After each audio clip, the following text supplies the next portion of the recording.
ஓம் ஸ்ரீ சாய்ராம். அன்பான சாய் சகோதர சகோதரிகள் அனைவருக்கும் வணக்கம்.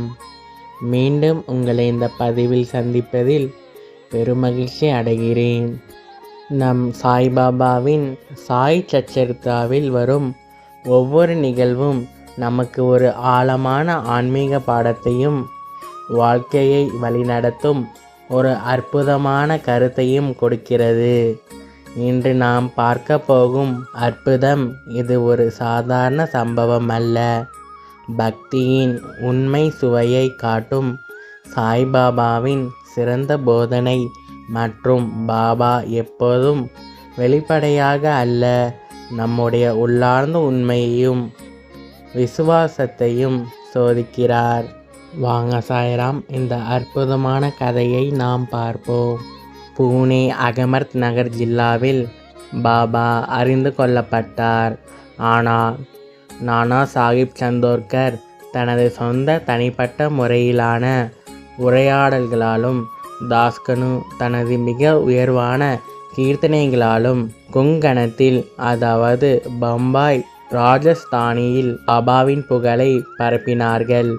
உண்மையில் தாஸ்கனு தாம் அவரை கடவுள் ஆசிர்வதிப்பாராக தமது அழகிய ஒப்புமையற்ற கீர்த்தனைகளால் அங்கே இருந்த ஏராளமான மக்களை பாபாவினால் பயனேறும்படி செய்தார். கீர்த்தனைகளை கேட்க வந்த மக்கள் வெவ்வேறு சுவை உள்ளவர்களாய் இருப்பார். சிலர் ஹரிதாஸின் அறிவாளத்தை அல்லது புலமையை விரும்புவர். சிலர் அவரது அபிநயங்களையும், சிலர் அவரது பாடலையும், சிலர் அவரது விகட நகைச்சுவைகளையும், சிலர் அவரது துவக்க வேதாந்த வியாக்கியானங்களையும் மற்றும் சிலர் அவரது முக்கிய கதைகளையுமாக பலர் பலவிதமாக ஆர்வம் கொண்டிருப்பர்.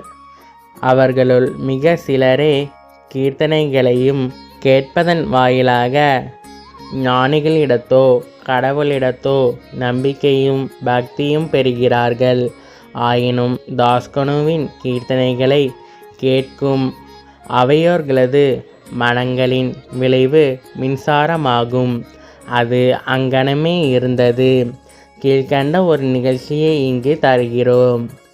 தாஸ்கனு ஒருமுறை தானேவில் கௌபுனேஸ்வர் கோவிலில் சாய்பாபாவின் புகழை பாடி கீர்த்தனை செய்து வந்தார். அவையோர்களுள் சோல்கர் என்பவர் சிவில் கோர்ட்டில் ஒரு தற்காலிக ஊழியராக வேலை பார்த்து வந்த ஏழை ஆவார். மிகவும் கவனத்துடன் தாஸ்கனுவின் கீர்த்தனையை அவர் கேட்டு பெரிதும் உருகி போனார். அவர் அங்கேயே அப்போதே மனதினால் பாபாவுக்கு வணக்கம் செலுத்தி விரதம் எடுத்துக்கொண்டு பின்வருமாறு கூறினார். பாபா, நான் என் குடும்பத்தை காப்பாற்ற இயலாத ஒரு ஏழை.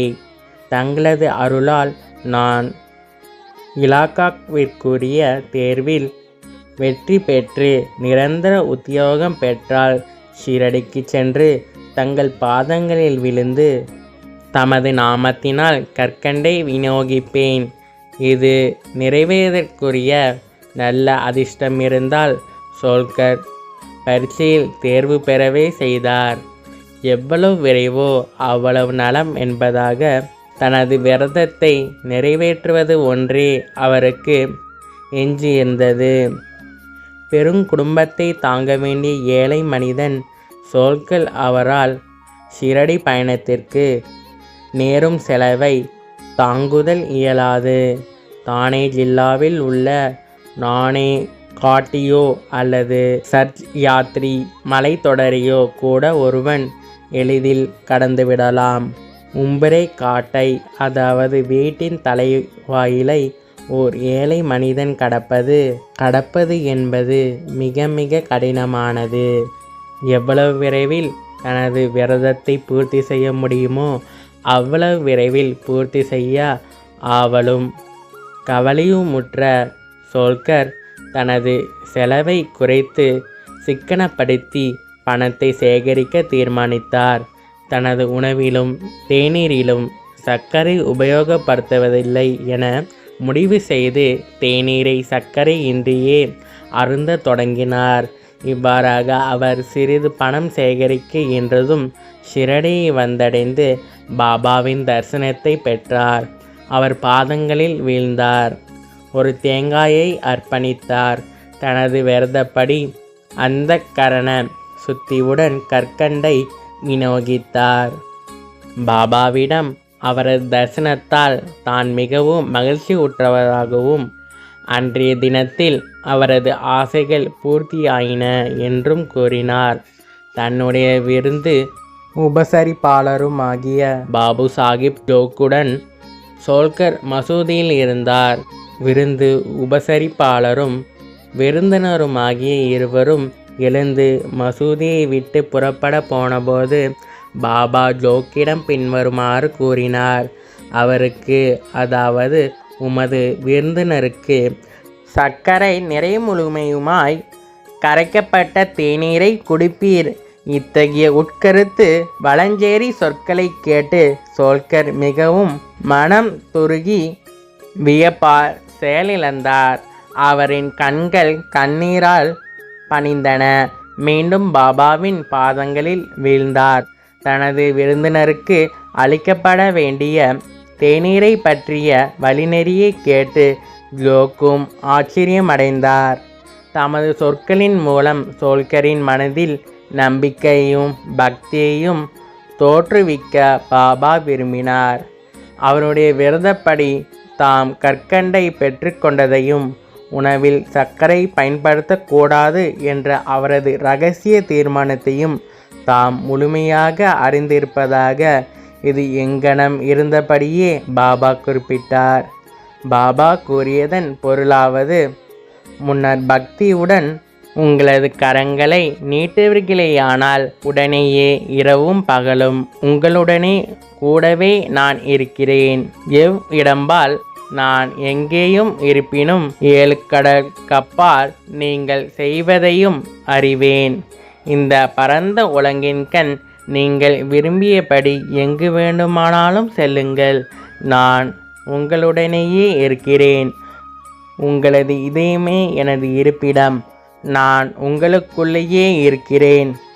உங்களது இதயத்துள்ளும் அதை போன்ற சகல ஜீவராசிகளின் இதயங்களுள்ளும் இருக்கும் என்னையே எப்போதும் வணங்குவீர்களாக.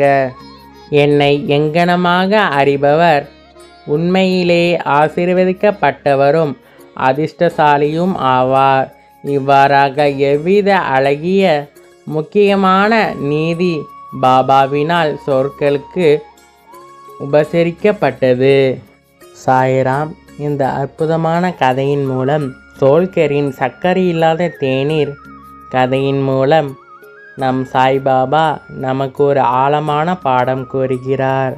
பாபா தரும் சோதனைகள் தண்டனை அல்ல, அது நமக்குள் இருக்கும் உண்மையான பக்தியை வெளிக்கொண்டுவதற்கான வழியாகும்.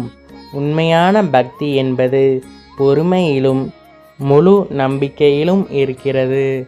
நாம் நம் அகந்தியை துறந்து பாபாவை முழு மனதுடன் நம்பினால் பாபா நம் வாழ்க்கையின் சர்க்கரை இல்லாத தேநீரையும் இனிப்பாக்கி ஆசிர்வதிப்பார். நல்லதே நடக்கும். வெற்றி நிச்சயம். ஜெய் சாய்ராம். அல்லாஹ் மாலிக்.